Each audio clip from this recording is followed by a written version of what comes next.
नमस्कार। आज आपकी अपनी बेटी निशा फिर प्रस्तुत हुई है। आज का मेरा विचार है कि मैंने कहीं पढ़ा कि माँ बाप वृद्धा आश्रम में है और बहू बेटा महाकुंभ में स्नान करने के लिए जा रही हैं। कहीं ना कहीं ये बात गलत भी है कि ऐसा हो रहा है, परंतु क्यों हो रहा है, इसके पीछे कारण क्या है, ये भी इंसान को सोचने की बात है कि माँ बाप से बच्चे दूर जा रहे हैं और बच्चों से माँ बाप, इसकी वजह तक पहुंचना भी तो जरूरी बनता है। तो ये बात इसलिए जरूरी है कि जो माँ बाप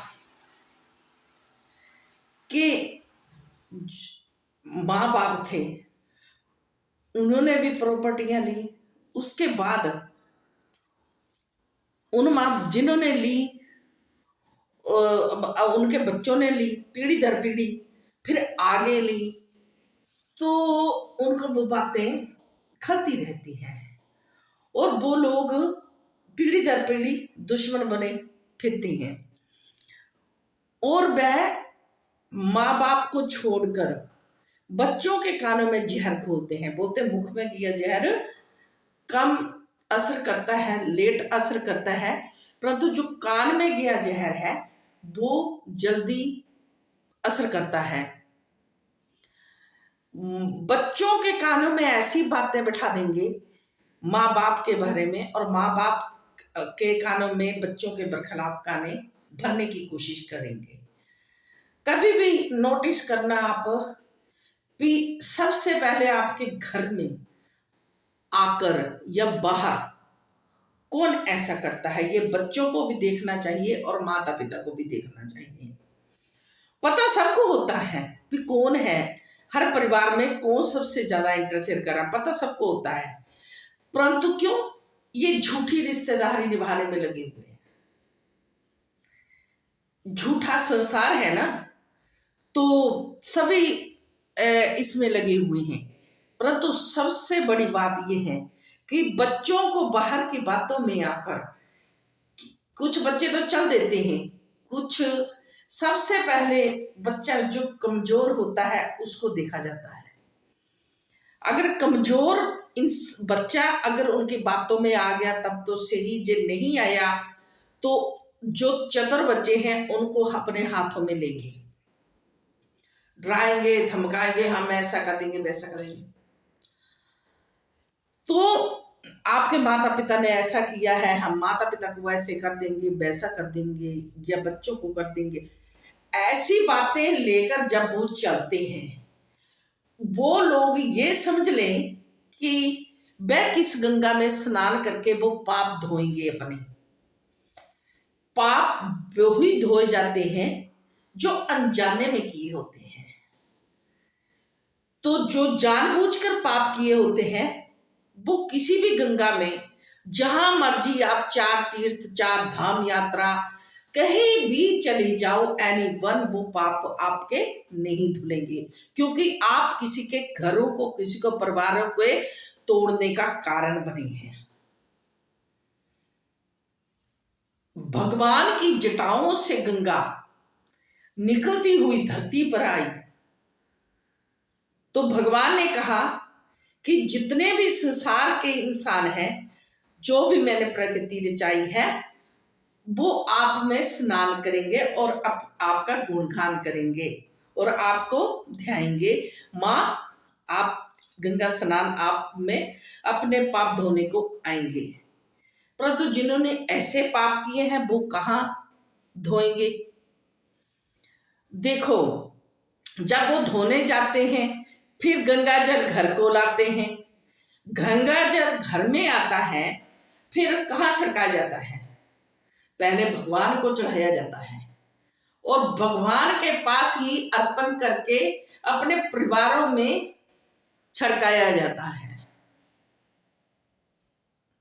तो वो गंगा जो भगवान की जटाओं से निकली थी वापिस हर घर में पहुंची, एक बूंद बूंद के रूप में हर इंसान के पास पहुंची, परंतु जिसके पास ना पहुंची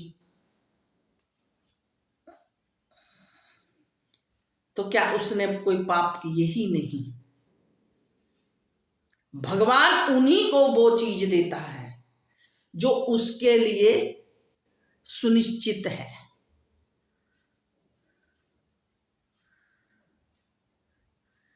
छोटा से छोटा पाप सबसे हुआ होता है, कोई पाप से बचा हुआ नहीं है। जो इस संसार में आया सबने कुछ ना कुछ पाप किया है, हमसे भी हुए हैं, हम भी दूध के धुले नहीं। परंतु जो जानबूझकर किए गए हैं उनसे तो हम भी नहीं बच सकते। किसी के रास्ते में कांटे बिछाने और किसी के रास्ते में फूल बिछाने कोई कारण होगा। प्यासे को पानी पिलाया नहीं, बादे अमृत पिलाने से क्या।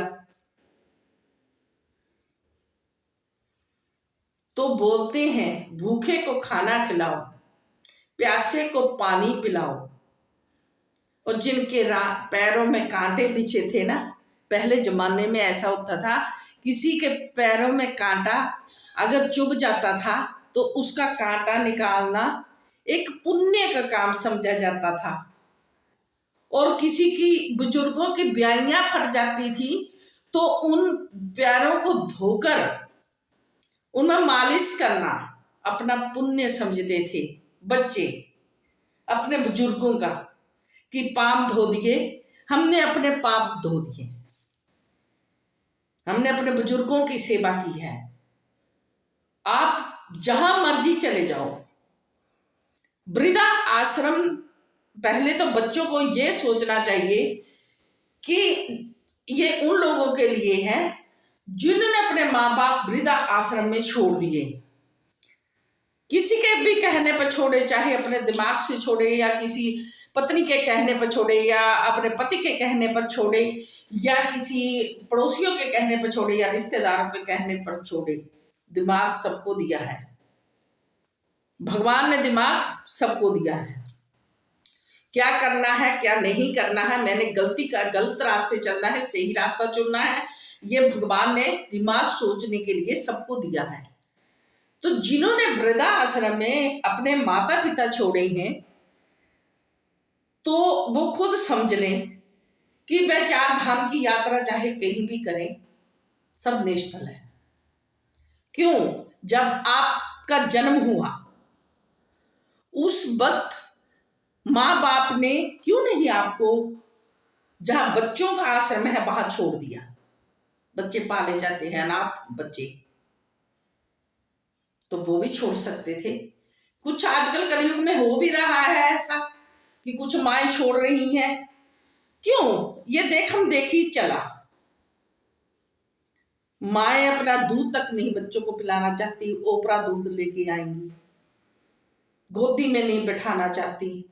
और कुछ स्त्रियां ऐसी हैं जैसे बच्चा जन्मा, परिवार ऐसा है, बच्चे एक लेगा, दूसरा लेगा, तीसरा लेगा, माँ से छीन लेगा। जब माँ को बच्चा पोटी करेगा या टॉयलेट करेगा तब माँ की याद आएगी। और जब बच्चा पाल पोस कर बड़ा हो जाएगा तो माँ से दूर करने की कोशिश करेंगे। फिर मैंने और तो और ये बात तक सुन रही हूं कि माँ कभी अपनी बेटियों को ससुराल में रहने नहीं देती, उसकी वजह से बेटियां बसती नहीं हैं। तो क्या बेटे के घर में मां नहीं है? कानून पलड़ा तो दोनों तरफ होना चाहिए। अपने बच्चों का भविष्य तो दोनों ने देखना है ना। दोनों ने अपने बच्चों का अगर माँ बाप चाहते हैं या कोई और चाहता है या बच्चा चाहता है कि मैंने ये परिवार अपने खुद और इसी पार्टनर के साथ मैंने पूरी लाइफ बितानी है, तो वह किसी की बातों में नहीं आएंगे। चाहे माँ हो, लड़के की माँ हो चाहे लड़की की माँ हो, वे किसी की भी बातों में नहीं आएंगे। क्योंकि वह उसी पार्टनर के साथ, क्योंकि स्त्री जो है हमारी हिंदू धर्म पे वे एक को पति ही मानती है और पति को भगवान श्री राम का रूप या कान्हा का रूप, ये शिव का रूप मानती है, भगवान का रूप मानती है। और पति को भी चाहिए कि वह अपनी को पत्नी को महामाई का रूप या माई का रूप मानकर उसको वही दर्जा दे बराबर का, ना कि वह नीचा दिखाए, किसी के कहने पर अपने पार्टनर के ऊपर शक जताए या पत्नियां शक जताए। शक जहर तो हर कोई घोलता है मन कानों में, परंतु पति पत्नी को विश्वास होना चाहिए कि नहीं, हमारा पार्टनर गलत नहीं है। ये इसके जलन के मारे बोल रही हैं, शायद मेरे पार्टनर ने कुछ ऐसा कदम उठाया है, मेरे पार्टनर ने इनको ऐसा औदा दिखाया है कि ये मेरे पार्टनर से जलन ईर्ष्या करके ये बातें बोल रहे हैं, फैला रहे हैं। जो इंसान आपके शादी के बाद आपके ससुराल तक, सभी बहनों और बेटियों के लिए भी ये संदेश है कि बेटा, जब भी आपके घर उजाड़ने के लिए अपने मायके की तरफ से आपके माता पिता घर में बैठे हैं और आपके माता पिता या आपके परिवार को कोई पता नहीं है और बाहर का रिश्तेदार आपके ससुराल वालों से मिलकर आपके बारे में कुछ उल्ट सीधा अपने आपके पति को बोल रहा है या आपके ससुराल को ब्लैकमेल कर रहा है, उसको पहचानने की कोशिश करें, तभी आपका परिवार अच्छे से चल सकता है। क्योंकि ये लोग जहर घोलने का काम, किसी की बेटियों को अगर खुशी हो ना, जवाई अगर खुश से रखता है या ससुराल वाले अच्छे मिल गए, या ये सबसे ज्यादा देखेंगे पैसा, प्रॉपर्टी, क्योंकि ऐसे लोग लालची होते हैं जो दूसरों की घर की बहू बेटियों का बेटियों पर लालच के कारण अपनी बेटियों को आगे करने या बेटों को आगे करने की कोशिश करते हैं और उनके परिवारों को उजाड़ देती हैं। मैंने कई लड़कियों को देखा है, मैंने सुना भी है कि एक लड़की बोल रही थी कि मैं तलाक अपने पति से लूंगी, तो एक लड़की बोलने लगी, कब लोगी, जरा बताओ, जल्दी से करो ना, हम तैयार हैं। सुनकर कुछ अटपटा सा लगा कि क्या सोच है, क्या माँ बाप ने संस्कार भी दिए हैं, और क्या ये सोचकर ऐसा लफ्ज लड़की शर्म ना हिया त्याग कर ऐसा मुंह के ऊपर बोल रही है।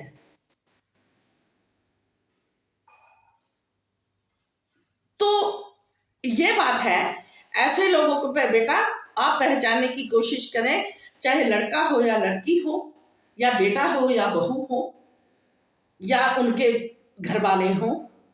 अगर एक बार शादी होगी, दोबारा बार बार शादियां नहीं होती। अगर आपने एक बार चुन लिया अपना जवाई बेटे जैसा, और बेटी तो बेटी है, और अगर बहू चुन ली, आप खुशी से अपने घर में लाए, तो उसको बेटी बनाकर उसको प्रेम से रखें। कोई दूसरी बेटी नहीं, आपकी दूसरी बहू आपका देखभाल नहीं करेगी। बोलते हैं पहली लक्ष्मी दूई कुलछनी ती डैर, वो कुछ भी नहीं छोड़ती। आप उस बच्चे को अपना बनाने की कोशिश करें,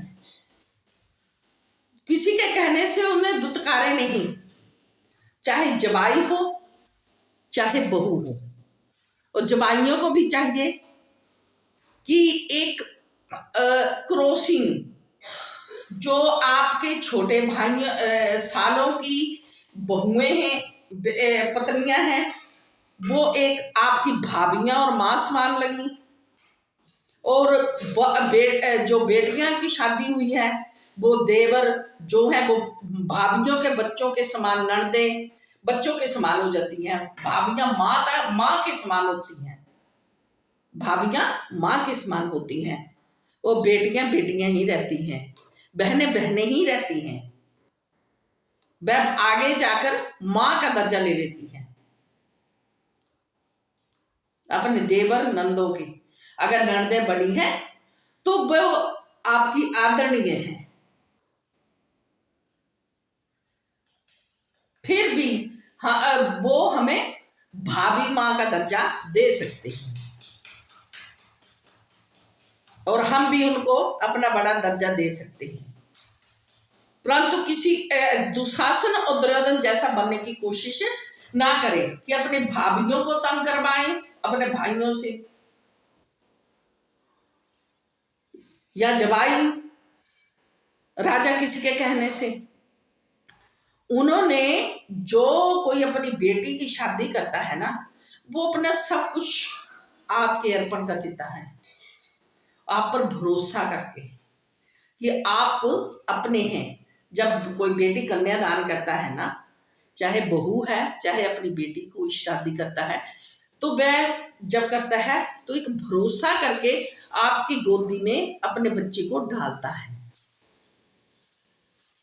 और वह भरोसा भी करता है कि ये मेरे बच्चे को लगा कर रखेंगे और अच्छा प्रेम देंगे और हमसे बेहतर रखेंगे। एक विश्वास होता है, पर जब विश्वास घात हो जाता है ना तो इंसान टूट जाता है। तो आप उनका विश्वास जीतने की कोशिश करें, पात्र बने विश्वास, उनका विश्वास तोड़ने की कोशिश ना करें। क्योंकि अगर हम किसी के बच्चे को की राहों में कांटे बिछाएंगे ना, तो हम चाहे बुढ़ापे में गंगा स्नान करें चाहे 4 धाम यात्रा करें, वो सब निष्फल होगा। हम बच्चों को ये बोले कि बेटा जब हमारी जरूरत होगी हम आपके साथ हैं, हमारा आशीर्वाद आपके साथ है, वैसे आप खुशी से जियो। परंतु माँ बाप भी बच्चों से एक आस तो रखते हैं ना कि जब बुढ़ापे में हमसे चला ना जाए, हमसे बोला ना जाए, हमसे सुना ना जाए, हमसे खाया ना जाए, हमारा शरीर कंपन करने लग जाए, तो हमारे पोता पोती नाता नाती हमें उंगली पकड़ कर लेके जाएं। क्योंकि कोई वक्त था तो हमने भी आपको उंगली पकड़कर चलना सिखाया था। वो बच्चों से भी ये आस रखते हैं, परंतु जो ये आस तोड़ देते हैं बाहर के लोग, माँ बाप से बच्चों का प्रेम छीन लेते हैं, वो बच्चों से माँ बाप का प्रेम छीन लेते हैं। वो कहीं भी यात्रा कर लें, 4 धाम की कर लें, मंदिर बना लें, जहां मर्जी चले जाएं, अगर आपका मन साफ नहीं है तो तन को आप जहां मर्जी धो लें। मन का मैल तो आपका गया नहीं, मन का मैल तो आपके अंदर ही है, क्योंकि आप दूसरों के लिए अच्छा नहीं चाहते।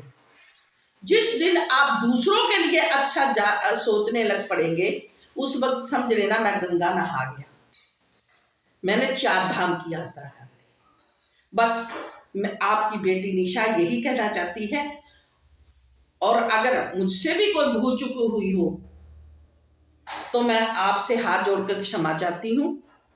बस मैं अपने चंद शब्द अपने पास एक तुच्छ सेविका की तरह चंद शब्द मैं आपके समक्ष रखती हूँ कि जाने अनजाने से जो मेरे मन में है, मैं कुछ 4 शब्द बोल दूं, उनमें से 4 अच्छे भी हों, बाकी तो बुरे ही होंगे।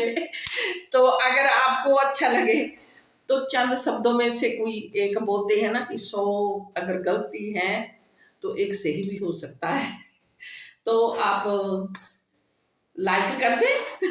अगर नहीं अच्छा लगा तो माफी चाहती हूँ।